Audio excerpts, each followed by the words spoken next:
I am Ferdinand Marcos, and I am the President of the Republic of the Philippines.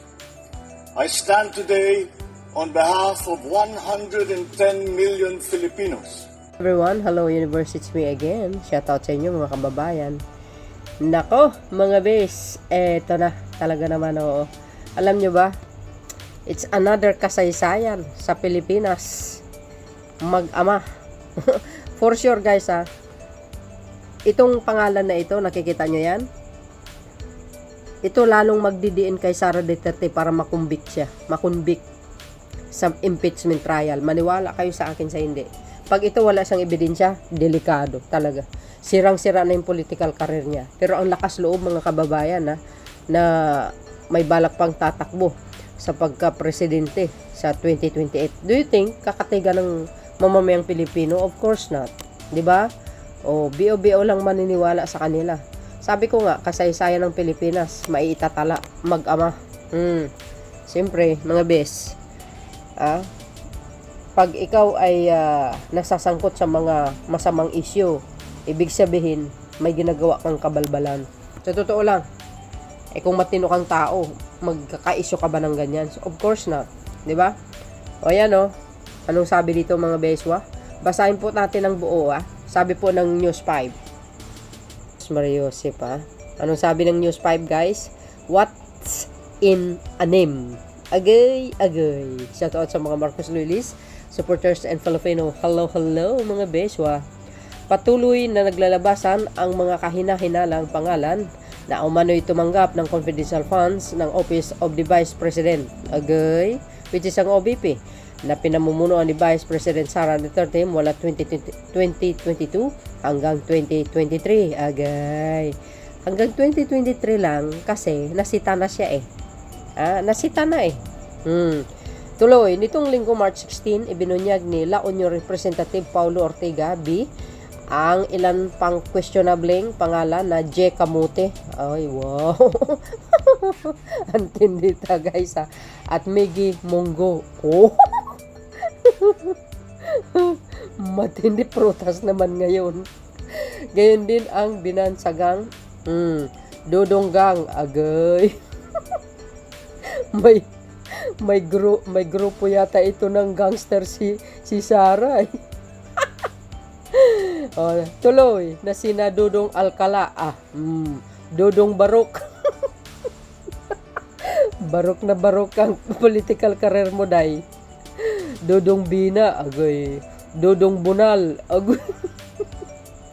Dodong Darong, agay. Alam yung Bunal? Pamalo yan sa salitang Tagalog. Puro dodong na dodong, walang na maisip na ibang pangalan. Sabi nga ni Pangulong Marcos Jr., si Cheria, no? Aba, biro nyo yan, guys. Dito pa lang, ito, alam nyo, makakalkal ito sa impeachment trial. Maniwala kayo sa akin sa hindi. Pag ito, mga kababayan, hindi niya maipresenta itong ebidensya, delikado.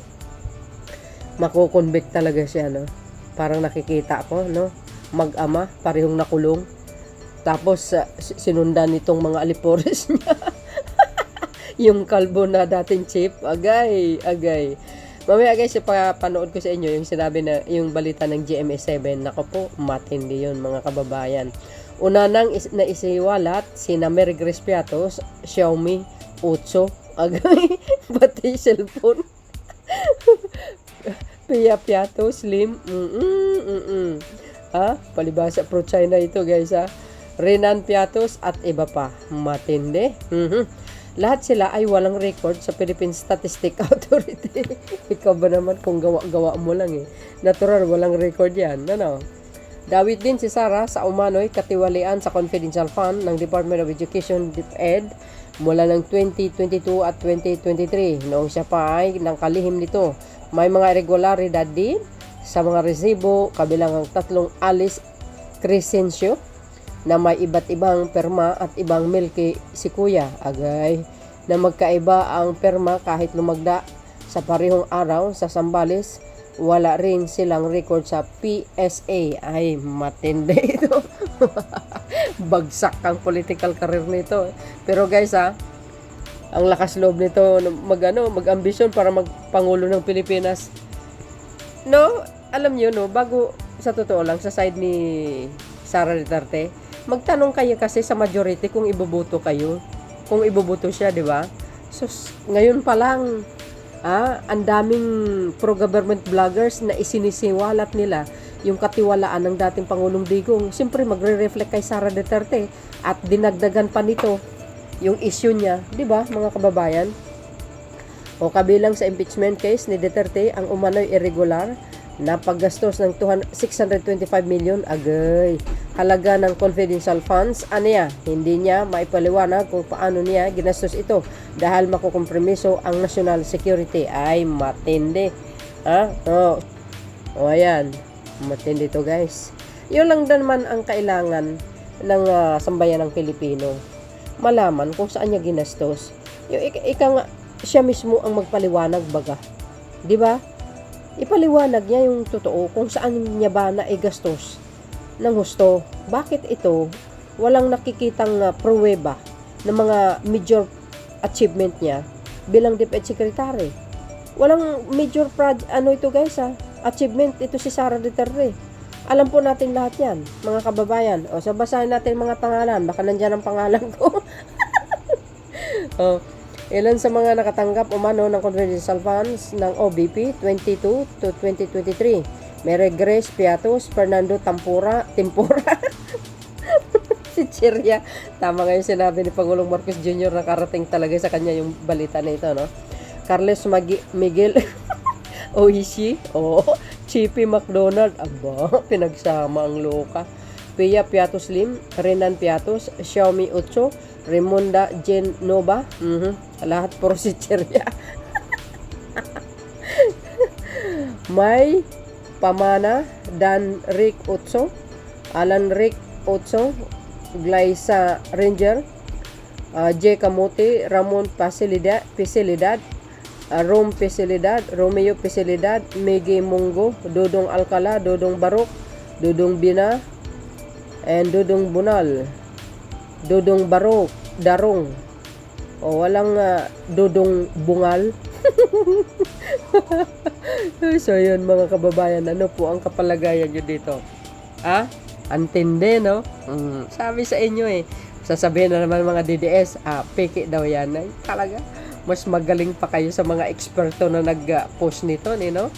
Yan po ang inalabas, siyempre, ng House Committee. 'Di ba, mga bes? I-share nyo, guys, yung mga ganitong klaseng mga content kasi para ma-inform ang taong bayan. Why? Para maiwasan, no? Sa pagboto sa maling politician pagdating ng mga eleksyon. Yan ang pakatandaan nyo. Importante po yan ang share nyo sa bawat page ninyo or saan man banda.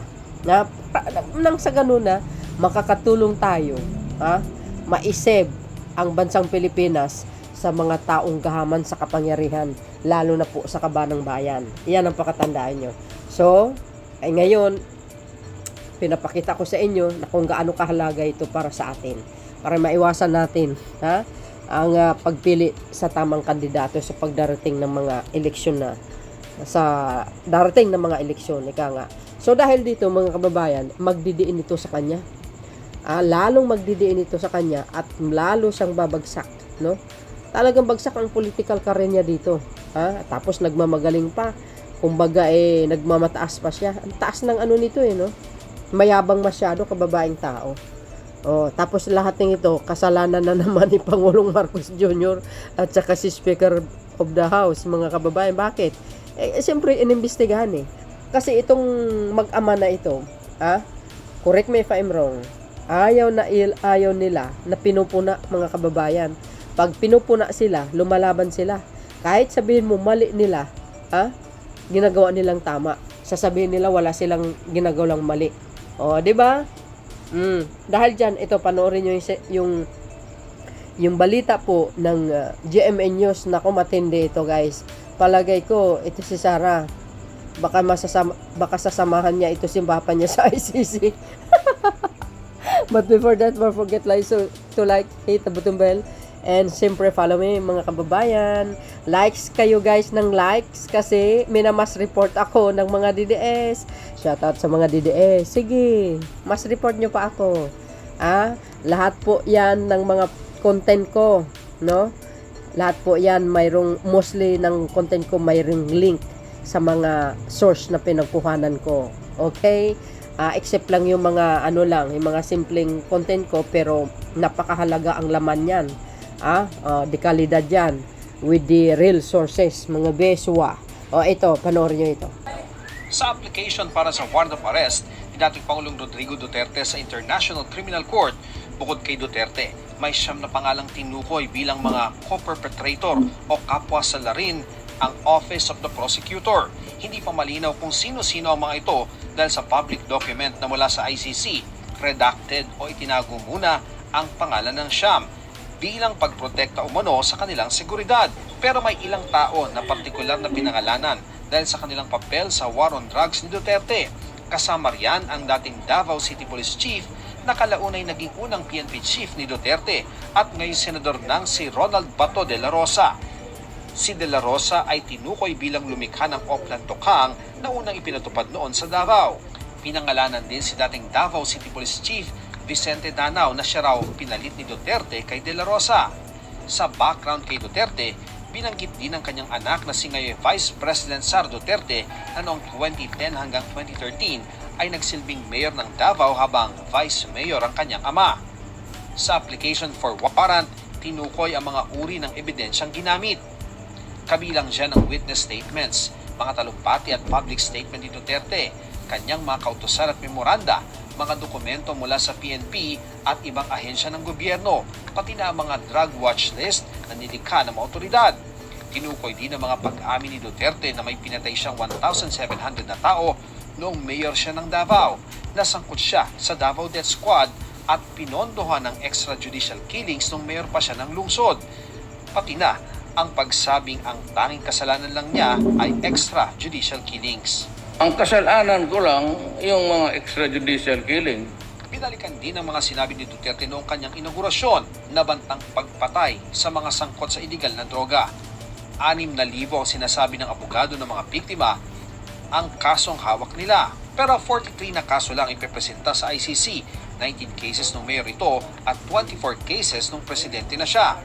Pinili raw nila yung emblematic cases o yung mga symbolic para ipakita ang war on drugs. It's almost impossible to present all of the 6,000 deaths that were admitted during police operations. And it's also almost impossible to present all the 15,000 to 30,000 deaths according to CSOs.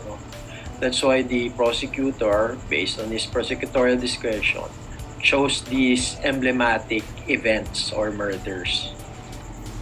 Di ba guys, narinig nyo yon yung balita ito, courtesy ng ng ICC at ang GMA, no? So, Mario Joseph Santa Clara Marimar. May siyam na co-perpetrators si dating Pangulong Digong, guys. Kasama si Sara Duterte na binanggit ni Las Cañas. Yan, si Calvo. Agay. Mga beswa. So, do you think, papanigan siya ng taong bayan para sa 2028? Of course not. Kayo naman. Alam nyo ito si General Danao? Isa rin ito, mga kababayan. Sa totoo lang. Isa rin yan. Na malapit kay Digong. Sobra. May yan, basta kayo na pong balang musga, guys, no? So, maraming salamat mga kababayan. See you again on my next upload video. Bye, and babush. God bless Philippines.